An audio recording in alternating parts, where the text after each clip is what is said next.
Last year I picked up this book, By Tank into Normandy by Stuart Hills. I started reading it not expecting too much, but it ended up being a fascinating personal story, as well as the story of a fascinating regiment, the Sherwood Rangers Yeomanry. So I thought it'd be interesting to try and follow the route that Hills took during the war with the Sherwood Rangers.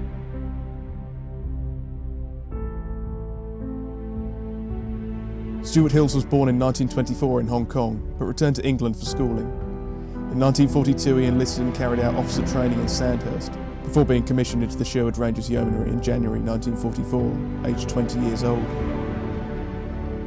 By this time the Sherwood Rangers had already encountered heavy fighting in the North African campaign. But in June 1944 they were ready to take the fight into Europe.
On board, they were allowed to open their sealed orders. This revealed their target as Normandy, and more specifically the Gig sector of Gold Beach, near the small town of Lahamel. These documents also revealed that the Sherwood Rangers were to be part of 8th Armoured Brigade, whose task was to support the 50th Northumbrian Division during the landings. Their task for the 6th of June was to take the beachhead and push inland, taking the town of Bayeux.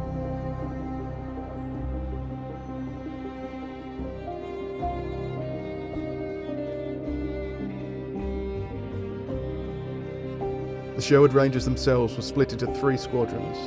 Hills was part of C Squadron, who were to swim their DD tanks on the east portion of Gig sector. B Squadron, also equipped with DDs, would take the west portion of Gig. Finally, A Squadron, equipped with ordinary Shermans, were to land directly onto the beach, in reserve, 90 minutes later. The whole regiment consisted of about 60 heavy tanks, 11 light tanks, and around 100 support vehicles.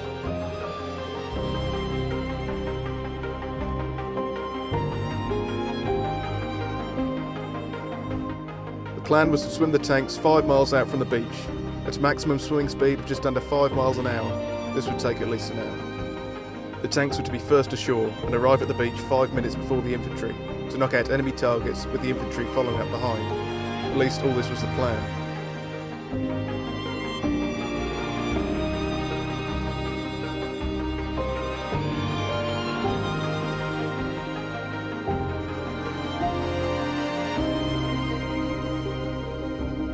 Thus it was that a 20-year-old military novice, less than 2 years out of school, found himself in the front rank of the seaborne invasion of Hitler's vaunted Atlantic Wall. If I had time to take in all this enormity, it certainly did not register. Those responsible for building up our spirit had done a wonderful job, and with the certainty and daring of youth, which admits little in the way of danger, of imminent death, I had no doubts that we would succeed. As the minutes ticked by and the sky brightened a little, so we began to ready ourselves for action. The steel hawsers holding down the tanks were released, and the chocks below them removed. Although it was not raining, the wind was still fresh, and the sea rough and grey. My battle dress was still damp, but I adjusted the beret with its regimental cap badge more tightly, and felt the security of my revolver in its holster on my web belt. We checked that everything carried outside the tank was tightly lashed down. When we were happy all this was done, the crew climbed into their positions inside the Sherman. It became clear releasing the tanks 5 miles out with the sea as rough as it was would lead to disaster, not only from sinking but also being hit by other craft, enemy fire, or simply reaching the beach too late to support the infantry. So the decision was made to close the gap, shortening the swimming distance to around 600 metres. We were the front tank on the LCT, poised at the top of the ramp and clearly silhouetted, a perfect target for the German gunners. To make matters worse, the steel hawsers holding down the ramp were not quite tight enough, and we would be in danger of tipping over when we launched, so we had to wait precious moments while all this was rectified. In those few moments, a shell slammed into the water just in front of us, then one on the side of the ramp, and another on the starboard beam. It was surely only a matter of time before a shell hit us. I gave the order to go. We lumbered slowly down the ramp and flopped into the sea. We had gone about 50 yards into the water when it became clear that something was wrong. The driver's compartment was already knee-deep. We engaged the bilge pump, but the damage below must have been huge, and soon the water was pouring from the driver's compartment onto the deck. It was my guess that one of the shells which landed so close to us had damaged the plates beneath the tank, but whatever the cause, we were without a doubt sinking, and sinking fast. I gave the order to bail out, or abandon ship. The tank was now virtually awash, and we did not have long. I frantically scrambled about inside the turret to retrieve my map case, but without success. Everything had become so tangled up, so I gave it up as a bad job, ripped off my earphones, jumped out of the turret, and just fell into the dinghy.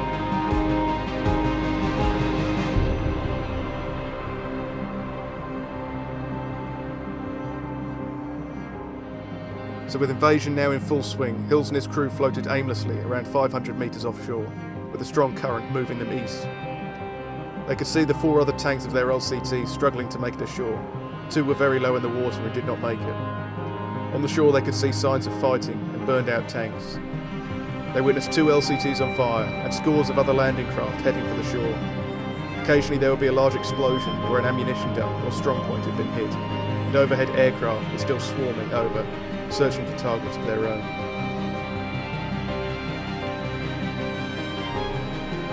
Then suddenly we heard the noise of an approaching shell. It exploded a few yards ahead of us, and moments later another landed the same distance behind. We had clearly been bracketed by a shore battery, and the next shell would probably have obliterated us. Just then an LCG, landing craft fitted with guns, spotted our plight. The captain brought it into us at speed, pulled the 5 of us out of the dinghy up onto the deck in a moment, and roared off. A shell exploded just behind the boat's stern.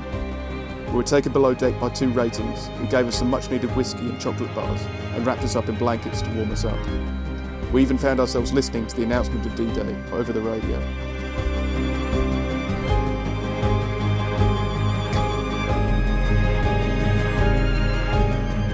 It was the enemy's belief that there could be no enemy armour for the first 5 hours of an invasion, but Allied armour landed with the first wave. Even with this advantage, the Germans put up heavy resistance, and the infantry faced strong opposition at Le Hamel and suffered heavy casualties. Though 5 tanks from C Squadron sank, and 3 from B Squadron, those that did make it were essential in creating a bridgehead. The brigade did not make its target of Bayeux on the 6th, but after quite strong resistance initially on the breakout from the beaches, inland they found only light resistance. On the 7th, A Squadron moved into Bayeux, with B Squadron covering the north. The town was captured with no real resistance. On the 8th, the whole brigade moved south to take some high ground known as Point 103. They moved at great speed and met little resistance, except for some anti-tank guns on the hill itself. During all this, Hills and his crew had made their way onto Gold Beach, were working out a way to get back to the regiment while witnessing the chaos of the previous day's battle and the endless stream of new troops, vehicles and supplies arriving ashore. Debris from the attack could be seen everywhere. Burnt out hulks of tanks, shattered slabs of concrete obstacles, pieces of individual soldiers' equipment and numerous shell holes. To add to the sense of clutter, a stream of troop reinforcements and vehicles continued to land and pick their way carefully off the beach to the marked exits.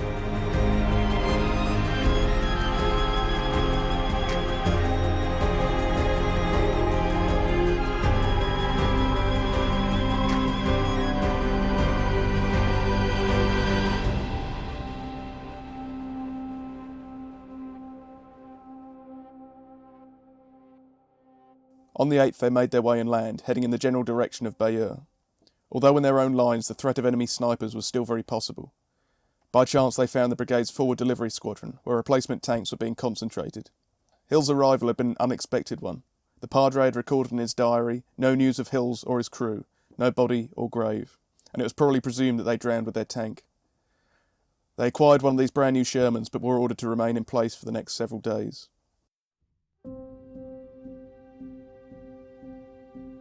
Orders finally arrived on Tuesday, June 13th. We set out in our spanking new Sherman, through roads and fields littered with the bloated corpses of dead cattle, besieged by flies, and now stinking to high heaven. Here and there were the unburied bodies of soldiers of both sides, grotesque waxwork figures which seemingly had no connection with reality, and in the narrow lanes we had to take care not to run over them. Apart from the general destruction on Gold Beach, this was the first time in my life I'd actually encountered death in both human and animal form. It brought home to me with a trembling horror what I was now going to face and perhaps suffer. I knew then that more scenes of carnage would inevitably follow, and to this day I have a detestation of scenes involving blood and wounds.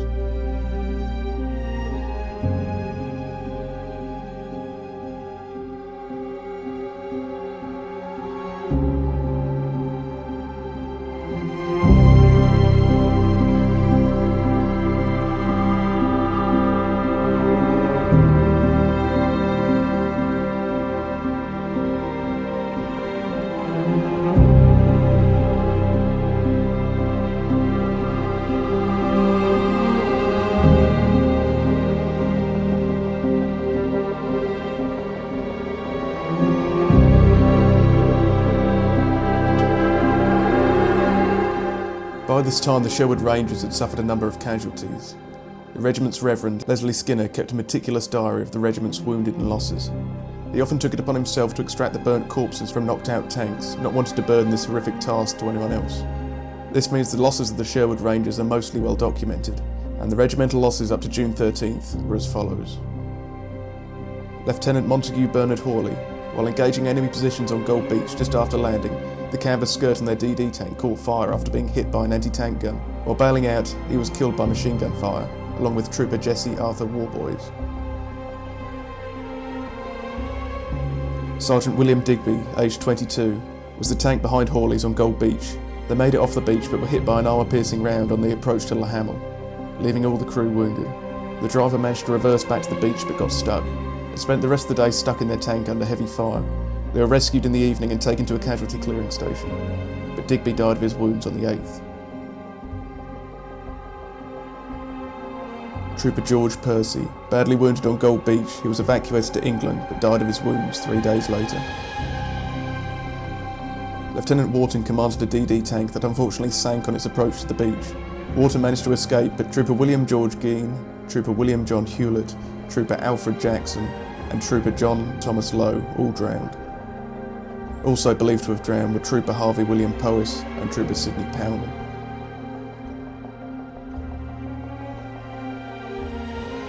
Lieutenant Hubert Werner was killed by a sniper bullet to the chest at point 103 on June 9th.